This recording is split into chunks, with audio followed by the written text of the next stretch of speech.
Hi friends, welcome to life o drama. లైఫే ఒక drama YouTube ఛానల్కి ఈరోజు మీకు ఒక మంచి స్టోరీ షేర్ చేసుకుందాం అనుకుంటున్నాను. ఆ స్టోరీ విని నచ్చినట్లయితే ఈ ఛానల్ని సబ్స్క్రైబ్ చేయండి, లైక్ చేసి ఈ వీడియోని షేర్ చేయండి.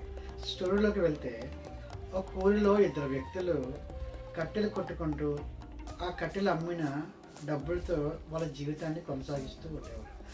కొన్నాళ్ళ తర్వాత ఒక మంచి కాంట్రాక్ట్ వస్తుంది అన్నమాట. వీళ్ళకి ఎన్ని కట్టెలు కొట్టినా ఆ కట్టెలు కొనుక్కోవడానికి ఒక పార్టీ ఉందన్నమాట. సో ఎవరు ఎన్ని ఎక్కువ కట్టెలు అమ్మితే అన్ని ఎక్కువ డబ్బులు వాళ్ళకి వస్తాయి అన్నమాట. సో అంటే దీన్ని బట్టి ఏం చేయాలంటే వాళ్ళు ఎక్కువ కట్టెలు కొట్టాలి, ఆ వచ్చిన కట్టెలని అమ్ముకొని డబ్బులు సంపాదించాలి. సో దానికి పార్టీ రెడీగా ఉంది. దానికోసం వీళ్ళు ఏం చేస్తారంటే, సో కట్టెలు కొట్టడానికి వెళ్తారు. కట్టెలు కొట్టడానికి వెళ్తున్నప్పుడు మొదటి వ్యక్తి, నేను ఎలాగైనా ఎక్కువ కట్టెలు కొట్టేసి ఎక్కువ డబ్బులు సంపాదించాలని చెప్పేసి ఉదయం నుంచి సాయంత్రం దాకా రెస్ట్ లేకుండా, అట్లీస్ట్ తినకుండా, నీళ్ళు కూడా తాగకుండా ఉదయం నుంచి రాత్రి దాకా కట్టెలు కొడుతూనే ఉంటారనమాట.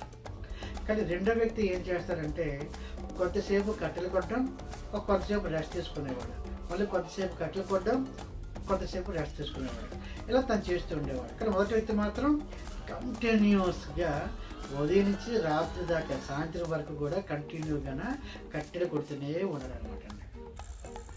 తీరా సాయంత్రం వచ్చి ఆ కట్టెలు చూస్తే కనుక మొదటి వ్యక్తి కన్నా రెండో వ్యక్తి దగ్గర కట్టెలు చాలా ఎక్కువ ఉన్నాయి.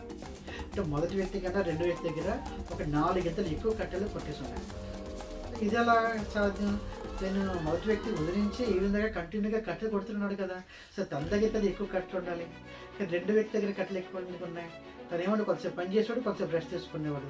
అయినా సరే ఎక్కువ కట్టెలు ఆయన దగ్గరికి ఎలా వచ్చాయి అంటే, ఈ రెండో వ్యక్తి ఏం చేశాడంటే, కట్టెలు కొట్టేసిన తర్వాత కొంతసేపు రెస్ట్ తీసుకునేవాడు కదా, ఆ రెస్ట్ టైంలో తను ఏం చేసేవాడంటే, ఏదైతే తన గొడ్డలు ఉందో ఆ గొడ్డల్ని సానబెట్టాడు, షార్ప్ చేసేవాడు అనమాట. సో ఈ షార్ప్ చేయడం వల్ల, ఈ సానబెట్టడం వల్ల గొడ్డలి చాలా షార్ప్గా తయారయ్యి కట్టెలు కొట్టడానికి ఈజీ అయ్యింది. సో కట్టెలు కొట్టడానికి ఈజీ అయ్యింది కాబట్టి వేగంగా కట్టెలు అనేవి కొట్టగలిగాడు అనమాట.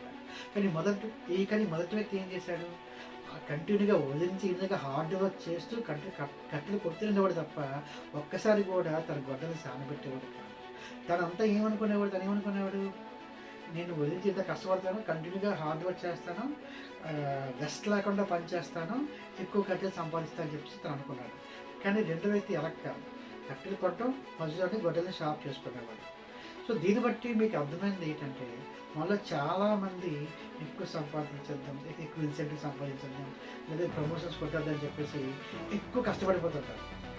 సో మనం ఎక్కువ కష్టపడిపోవడం వల్ల, ఎక్కువ హార్డ్ వర్క్ చేసడం వల్ల రిజల్ట్ రాదండి. హార్డ్ వర్క్తో పాటు స్మార్ట్ వర్క్ కూడా చేయాలి. సో మనం కూడా ఏం చేస్తామంటే, మన పని చేస్తూ సో ఈ పని వేగంగా కంప్లీట్ అవ్వాలంటే మనం ఏం చేయాలి, ఈ టార్గెట్ మనం అచీవ్ చేయాలంటే మనం ఏం చేయాలి అని మన బ్రెయిన్ మనం కొంచెం షార్ప్ చేయాలి, మన బ్రెయిన్ కూడా మనం సాగబెట్టాలి. అప్పుడు మీకు మంచి మంచి ఆలోచనలు వస్తాయి. ఆ పని త్వరగా ఎలా కంప్లీట్ చేయాలి, ఆ టార్గెట్ ఏ విధంగా అచీవ్ చేయాలని చెప్పేసి మనకు ఒక ఐడియా వస్తుంది. సో ఉదయించి రాత్రి దాకా కష్టపడిపోయినంత మాత్రాన మనకి రిజల్ట్ రాదు. బ్రెయిన్ కూడా మనం కొంచెం వాడాలి. దాన్ని మనం షార్ప్ చేసి కొంచెం వాడితే ఖచ్చితంగా మనం కూడా సక్సెస్ అవుతాం. హార్డ్ వర్క్ చేయడం వల్ల మాత్రమే కాకుండా స్మార్ట్ వర్క్ ద్వారా కూడా మనం మన గోల్ని మనం అచీవ్ చేయగలుగుతాం. సో ఈ స్టోరీ నచ్చినట్లయితే please like, subscribe and share.